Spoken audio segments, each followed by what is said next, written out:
تاجدار مدینہ سرکار دو جہاں پیارے آقا محمد صلی اللہ علیہ وسلم کی عظمت اور تعریف میں کیا بیان کروں. میں صرف ایک شاعر نے بڑا پیارا شعر ان کے تعلق سے کہا ہے: قلم اشجار ہو جائے اور سمندر روشنائی، قلم اشجار ہو جائے اور سمندر روشنائی، مکمل ہو نہیں سکتی مگر سیرت محمد کی. میں نعت پاک پڑھنے کے لیے ہمارے بابو صاحب، مجد بابو صاحب، ان کے دختر ماہ جبی سدرہ، انہیں شعر کے ساتھ آواز دیتا ہوں کہ وہ عرش کا چراغ ہے، میں ان کے قدموں کی دھول ہوں. وہ عرش کا چراغ ہے، میں ان کے قدموں کی دھول ہوں. اے زندگی گواہ رہنا، میں بھی غلام رسول ہوں، غلام رسول ہوں، غلام رسول ہوں. السلام علیکم ورحمۃ اللہ وبرکاتہ. میری الفت مدینے سے یوں ہی نہیں، میرے آقا کا روضہ مدینے میں ہے. میں مدینے کی جانب نہ کیسے کھینچوں، میرا دینار دنیا مدینے میں ہے.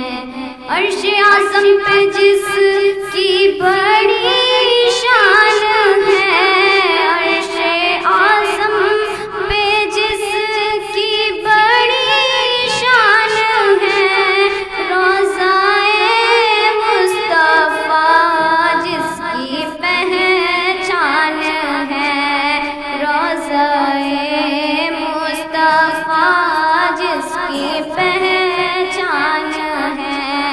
جس کا ہم پلہ کوئی محلہ نہیں، جس کا ہم پلہ کوئی محلہ نہیں، ایک ایسا محلہ مدینے میں ہے. میری الفت مدینے سے یوں ہی نہیں، میرے آقا کا روضہ مدینے میں ہے. پھر مجھے موت کا کوئی خطرہ نہ ہو، موت کیا زندگی کی بھی پرواہ نہ ہو، موت کیا زندگی کی بھی پرواہ نہ ہو.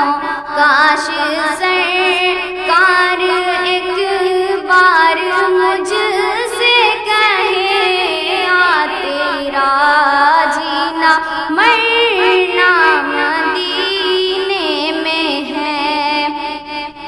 میری الفت